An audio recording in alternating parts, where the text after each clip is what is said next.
life's going to change. Your life's going to change. You got to make that decision leaving this place. So no more wants. Moving forward.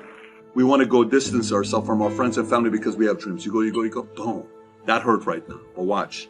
Many of you have not only one, you have not only two. So one represents your mom, one represents your wife or ex or friend or peer or cousin, another one, and another one, and another one, and another one. These are all people that are holding you back. Now watch how hard this is. One of the scariest things about life is a question. The scary question can shake a soul up because no one's asked that question.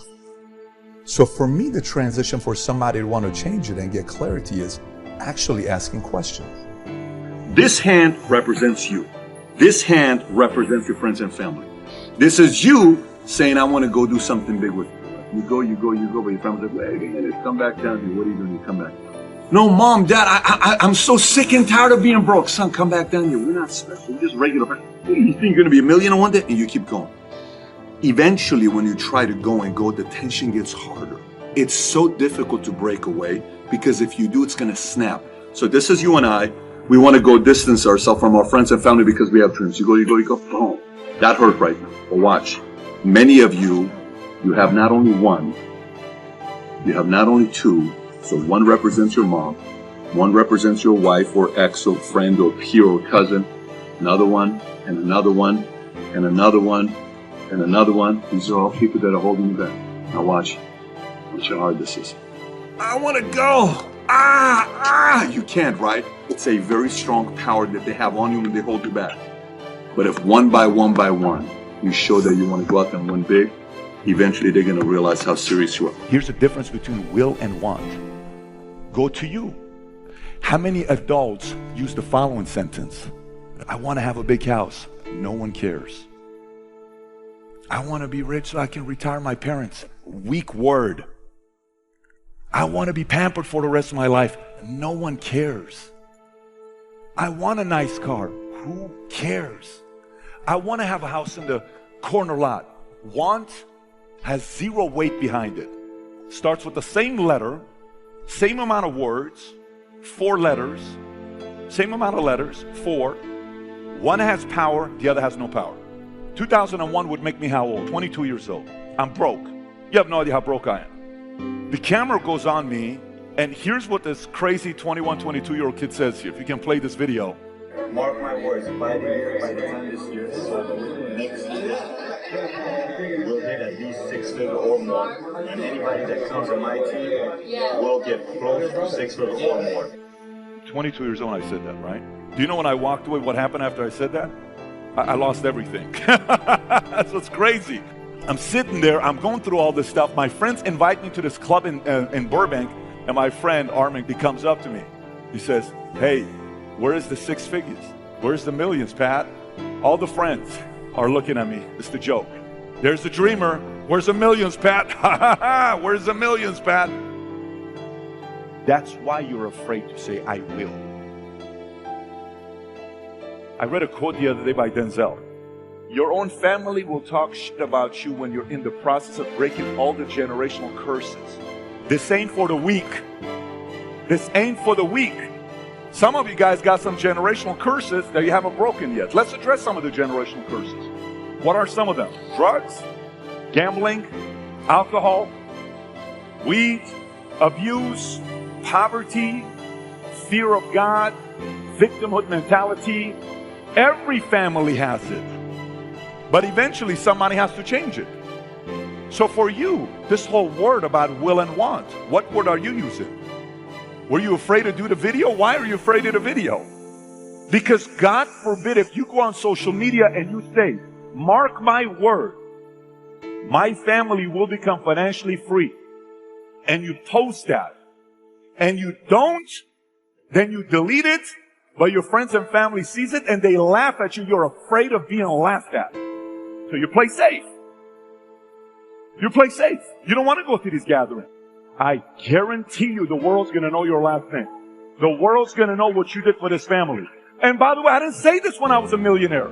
I said this when I was making $50 a year. It doesn't matter if I say it today. No one cares What matters is when I said it when I was 22, when I was a nobody.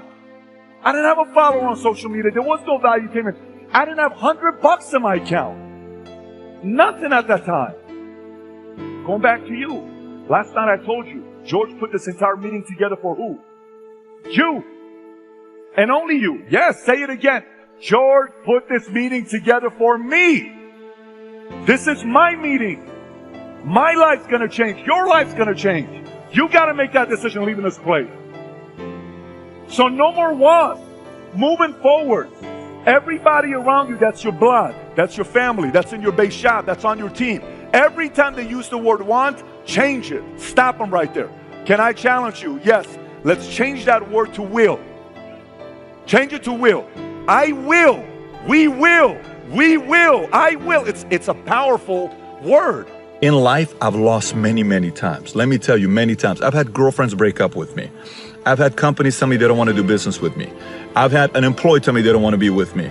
I've had salespeople that have quit on me. I've had so many people that I've had losses with. I've competed against people that are inferior than me, and I lost to them because they had better work ethic than me.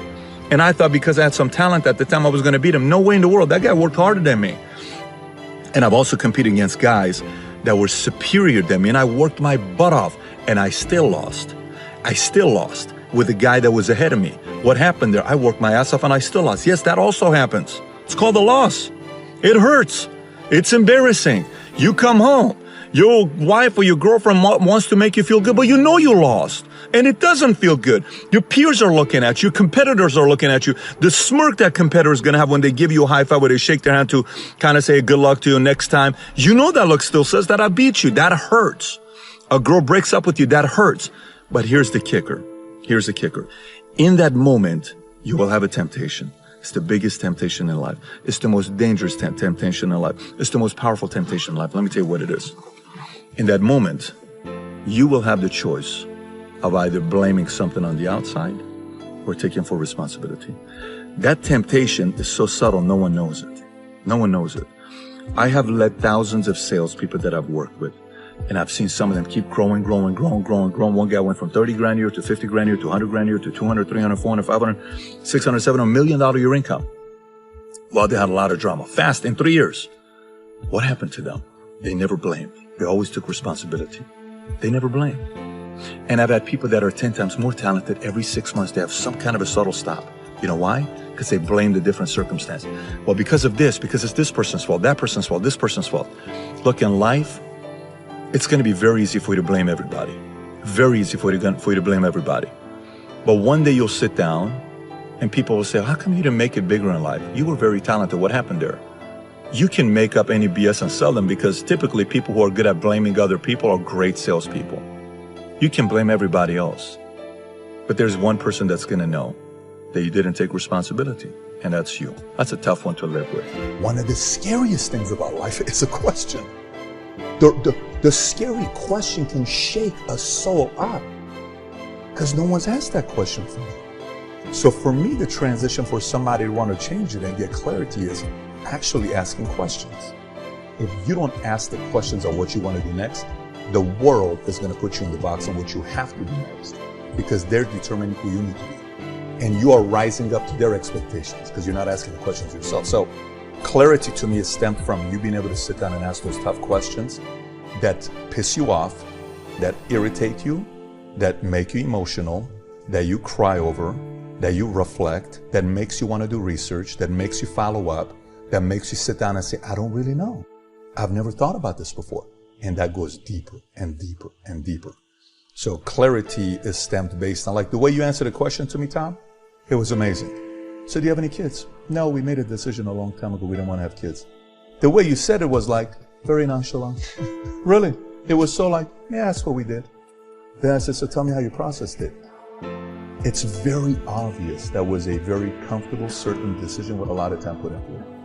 Very few people do that. And then you got clarity, and clarity gives confidence. So somebody looks at your eyes, when you give the answer, there is no, looking away or uncomfortable or anything. But this is who we are. This is the decision we made. But that clarity came from all the conversations in your life that together. I don't think enough people do that together.